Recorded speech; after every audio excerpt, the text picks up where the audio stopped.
Did you know a war once started because of a severed human ear?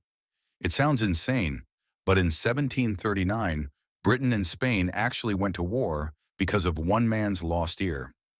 The story begins in 1731. A British merchant captain, Robert Jenkins, was sailing near Spanish-controlled Florida when his ship was stopped by the Spanish Coast Guard. Tensions were already high between Britain and Spain over trade rights in the Americas. But things took a gruesome turn. The Spanish captain accused Jenkins of smuggling, tied him up, and, depending on who you believe, cut off his ear as punishment. Before letting him go, the Spanish officer reportedly handed Jenkins his own ear and said, "Take this to your king as a warning." For years, nothing came of the incident. Jenkins returned to Britain, and life went on. But by 1738, tensions with Spain were boiling over, and Britain's politicians needed an excuse for war. That's when someone remembered Jenkins' ear.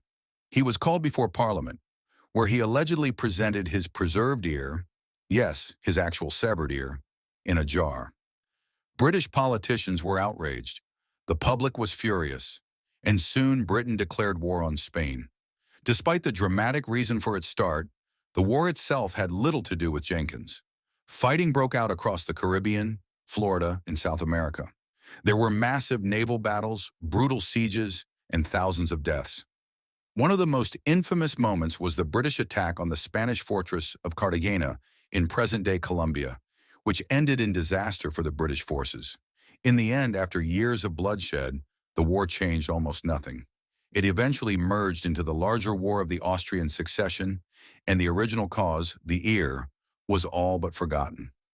A war over an ear may sound ridiculous, but history is full of strange conflicts. If an ear could start a war, what other bizarre reasons have led to battle? Let me know in the comments.